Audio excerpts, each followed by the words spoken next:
Welcome back. This is Key Point. We're live on TV3 Ghana on Facebook, DSTV channel 279, all across the world on 3news.com. Now, even before this week, there was news of a possible change in the leadership of the majority caucus in this 8th parliament. It was during the period of the ministerial reshuffle that we got news of this possible change because of some of the considerations that underlined the ministerial reshuffle. Well, that was debunked by some persons associated with government. You would say the chickens have come home to roost. But even before that, Osei Kyei was a member of parliament for the Bekwai constituency, the first deputy speaker of parliament, addressed the press on Tuesday morning, vehemently denying that particular report or the media reportage that we here as well at TV3 had put out, that there was going to be a change in the leadership of the majority caucus in this 8th parliament. He was not alone in this conviction. In fact, a number of MPP MPs, and we got to know eventually when Andy Apiakobi joined me as a member of parliament for the Asante Achim North constituency, joined me sometime within the week on Ghana Tonight, indicated that that position of an opposition to any change in the leadership of the majority was a representation of majority of the NPP MPs. They did not want any change in the leadership. This is what Osei also said at that press conference during the week. Take a look. We are here to inform you, and through you to the world, that the publication that are going around is not true, it's false, that the caucus, the majority caucus, has not made any changes in its leadership. The majority caucus has not contemplated making any changes to its leadership, and that we tell the whole world, Ghana, to ignore any such publications. And I want to assure you that we have confidence in the leadership as they are, and the status quo shall remain. We are aware that upon the nomination of one of the deputy whips as a minister, a replacement will be made. That replacement will be made by the caucus when we have had the opportunity and the time to consider the appropriate replacement. This is all the information we want to share with you, and to, through you, tell the world that the leadership of the majority caucus has not changed. We have not contemplated any change, and we do have no intention to effect any changes in the leadership of the majority caucus. Which constitution? The MPP's constitution. That regulates MPP. The Parliament of Ghana has adopted standing orders which places the selection and change or otherwise of leadership in the hands of the caucus. Well, that was Osei Kye's interpretation of the standing orders, that the change in the leadership of the caucus has now, that power has been handed to the members of the caucus and not the party. Well, that was the thinking. In fact, looking at the new standing orders, that was my understanding until the Speaker of Parliament this week also gave his opinion about his understanding of the interpretation of these new standing orders, and that it doesn't cut out the party entirely in the process of, as it were, choosing the leadership of the caucus. Bear in mind what happened in the case of the NDC. So it was the thinking that these new standing orders will now shield Parliament from the unnecessary interference of the party. Well, that hasn't happened. Then we saw an agenda of the National Council of the NPP's meeting later that day, that Tuesday, that had an item on the agenda as a discussion on the change in the leadership of Parliament. During that National Council meeting, that item number 5 on that agenda sheet, which we have a copy of, was dropped. It wasn't discussed. Then 2 days later, Osei Kyei announced his voluntary resignation as majority leader because, in fact, the central focus of that decision was to maintain peace and unity within the NPP because all of the conversation about this leadership change, in his view, had generated some rancor that threatened the unity of the party. Well, after that voluntary resignation and then also the president meeting them at the Jubilee House, he walked into Parliament the next day but refused to sit on the black leather seat, which is the seat of the majority leader. He decided to sit on a seat behind that row, understand, belonging to Katie Hammond. Take a look at this. This is the day after he resigned. He went to Parliament. Take a look. That Ghana has attained free primary enrollment across of 100%. It is so significant to note that children learn by play. Children learn effectively when they are engaged, when there are activities they go through without even realizing they are learning. So while they are playing some games, once they are speaking, once they are engaging, their minds are activated to be able to grasp whatsoever concepts that their teachers will be imparting to them. So when we introduced the standard-based curriculum. Well, you saw the Honorable Abib Idris and then also others beckoning Osei Kyei, impressing on him to move to that seat. He declined. He said he wanted to sit on that seat there, behind that row. Now, later, he assumed that black leather seat, but for a couple of minutes and left the chamber. After this development, Osei Kyei was caught up by the journalists in Parliament again. And he maintained that, yes, he was surprised by this decision by Osei Kyei to voluntarily resign because they did not see that coming. Plus, the interpretation of the speaker of this new standing orders, in his view, cannot be right. Take a look.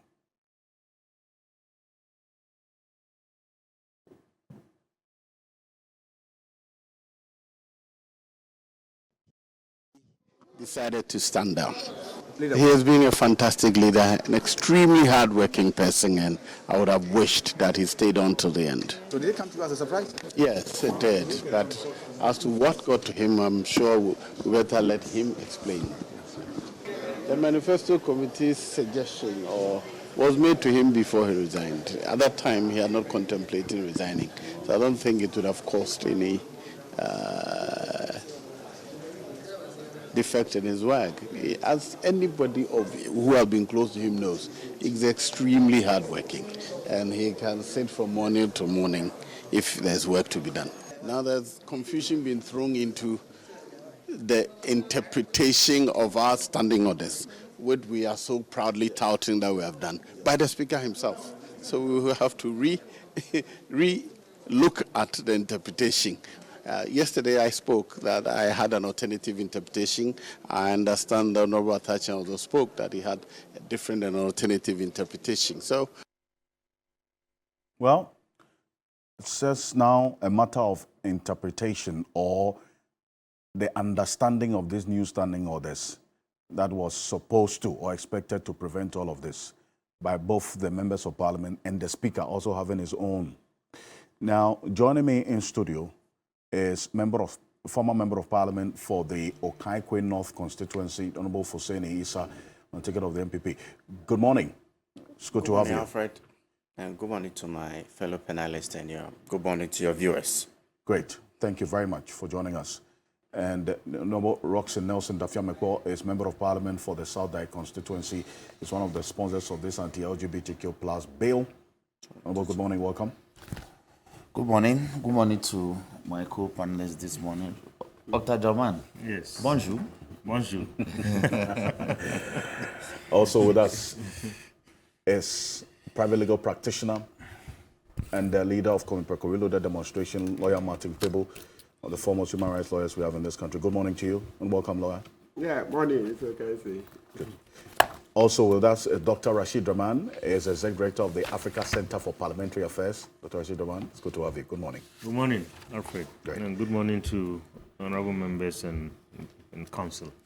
Fantastic. As we go on, we'll have a few people also joining us virtually for the other conversations that we have for the morning, together with you as well. But let me indicate that we have information that the majority MPs, that's NPP MPs, have been summoned to a meeting at somewhere in the eastern region to discuss all of this, to try and close ranks, and then also the issues of the manifesto and so on. So as we speak, they are all somewhere in the eastern region for a meeting. And that's why you have the Honorable Hussein Issa, a former MP with us. Yes. I'll tell you a bit more as we go on. Yeah. But Dr. Rashid Rahman, because this week we spoke, and you were convinced, and you're still convinced that Osei Kyei was pushed out, despite him being consistent that he voluntarily resigned. He's asked for support for Alexander Penyo-Markin, and he appears to be happy. But what convinces you that really he was pushed out? Well, Alfred, good morning once again, and good morning to all our viewers. I don't know whether people listen carefully to the leader's final speech on the floor of Parliament. If you listen to him very carefully, I was looking for some key words, in his speech. And at one point, I think he made reference, I'm just paraphrasing here. He made reference to the fact that, I think he didn't want further confusion within his caucus. Yes. What does that mean? What does that mean? If he wasn't pushed, I don't think that we would have heard that kind of phrase in his speech. So for me, as I told you right from the beginning, if I put the string of events right from when this news broke until the point where he decided to resign, the only conclusion I can come to is the fact that he was pushed. Because like I said over and over on your platform, majority leaders don't resign. Majority leaders don't resign. Yes. And I think the honorable members are here. Since I started following our parliament, from the second parliament to this point, I don't know of any majority leader who has resigned. I think we have seen over the years, parliament after parliament, leaders get out through some kind of negotiation in terms of conversation between party and the caucus in parliament to make sure that, whatever the party wants as its legislative agenda is agreed upon, but that is on the basis of some conversation between the caucus and the party. Because look, Alfred, I think let's be clear about this. We all have a stake in this, our democratic experiment. We elect our leaders, and if we put aside all the legalities, we put aside the standing orders. I know we are going to get into that in terms of who has the power to determine who leads. Look, even the president who leads us in this country, I think we all have a stake in terms of getting consulted to determine who we would like to lead us in this country. Sure. The Electoral Commission consults us every 4 years, and we have a conversation through the ballot, and then we decide in the end who becomes our president. You can't put 137 members of parliament as a caucus and then, decide who leads them without consulting them. I mean, they have a very big stake. So for me, I think that is where I draw my conclusion from. That, I mean, this is somebody who has served this country, has served his party, I mean, excellently. We can come back to the issues of his legacy. To get to the point where, you know, in order to avoid confusion and further division within, I mean, the ranks of his caucus, he says, I'm bowing out. I think he was pushed. You still stand by the point Yes. that he was pushed. The Yes. party says otherwise. That never happened. But bear in mind that the rancor that threatened the peace and unity that he sought to preserve, reason why he voluntarily resigned, was as a result of the news and the conversation about the change of leadership. Then that resulted in a number of these reactions that eventually threatened that unity and the peace. Yes, indeed. So, Alfred, I mean, just like I don't want to go back to the NDC because I think Honorable Dafemeko has just told me that they have made peace and But it's a reference point worth making. yeah, indeed, it's a reference point. I mean, I was on a program and on PM Express, and Evans said the night before Honorable Haruna was removed, he was on this platform and he had a very clearly, nicely laid out vision for his caucus.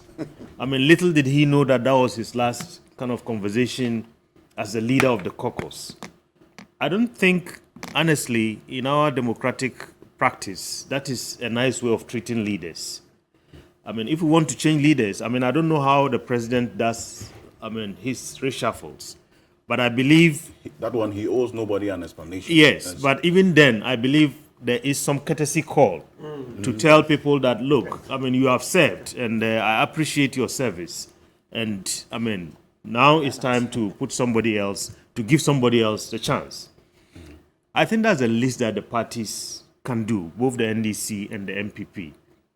So for me, I think if the leader is sitting somewhere and then he starts hearing, and in fact, I think when you listen to the media and you listen to some of your colleagues, journalists, most of them say these rumors started not today. Yeah, it's been a while. Yeah, that has been a while. About past two weeks And or several 3 weeks at times least. they ask him, and then I think his response very cryptic, and sometimes he says, let them go ahead and so on. For somebody who has been in leadership, I think almost all his, throughout his legislative career, I think he deserves some little courtesies. And that is where I believe the party missed the point. So if he's taken by surprise and he hears all these news about him, but nobody is talking to him, then as a seasoned politician, I guess maybe he read the mood, knowing how parties operate and so on. He decided that perhaps maybe this is the best thing to do at this point in time. What are the implications of this? And I'm going to stay a bit further with you. Yes. Especially because of the experience you have, not just with this parliament, but with other parliaments across the continent and across the world. What are the implications of this unprecedented development of, or at least in the Fourth Republic, of a majority leader resigning? I think it's, Alfred, we are at a very interesting point in our political history in this country, where the party in power wants to do what no party has done in this country. They want to break the 8. And like I said before several times, I think breaking the 8, for me, the key ingredient is unity, because, parties and, elections are about numbers. And every single number that you can garner as a political party, particularly when you are trying to do the impossible, I think is critical. Now, you have clearly, from what we have heard and what we have seen, the leader himself might not be happy. Even though he looks happy. He looks happy. There are people who, just like what happened in the NDC. There are people who support the old leader, and there are people who support the new leader. Then, in the case of this particular kind of situation, we also had, even before this, he, together with other senior MPs, including the first deputy speaker, decided that, you know, they've had enough and they are not coming back to parliament. Alfred, if you remember, I think we had a conversation about this as well. Even then, I believe some of them were pushed because the cost of politics in this country is becoming astronomical. And, you know, most of them have served, and I think they wanted to bow out More honorably. not to being be defeated. than being defeated and disgraced at the ballot. So you add that one to the mix, and then they went to their primaries. We, on this platform, I mean, I was here with you, and there was a discussion about how some of the rebels, those who were calling for the head of the finance minister, and those who had some brush with the party, were punished. I think that we had that conversation here, whether I mean it was true or it's just perception. So you add that to the mix, and if you have all this, and then you have a first deputy speaker who seems to be the most vocal critic of how this process and change was conducted, the implications are huge. And you know, And let me land, Alfred. I mean, you don't want, most of the time the first deputy speaker presides when the speaker is not around. True. You don't want an unhappy presiding officer having to deal with a caucus that he is not happy with. So you put all these together, I think the implications are huge. And for the fact that we have only 10 months to elections, the NDC had enough time. At least this happened last year, and I think tempers have calmed down and so on, and they have mended all the cracks and so on. But 10 months to elections, I think it's not a time to rock the boat. Well, they say you are crying more than the bereaved because they know it's 10 months to elections, and they did this.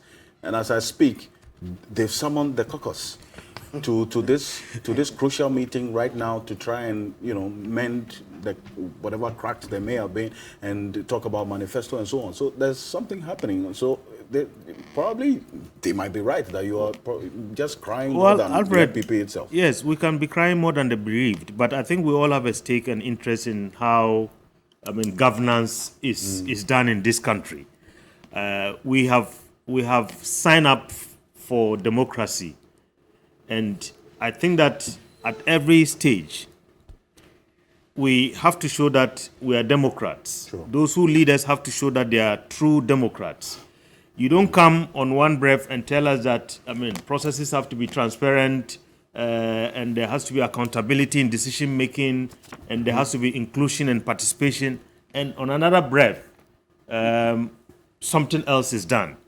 So I think, yes, we can be crying more than the bereaved, but I think we have an interest because if we sit aloof and say nothing, I guess in the end, I mean, we are all going to be engulfed by, I mean, what seems to be like democracy, but not truly a democratic process.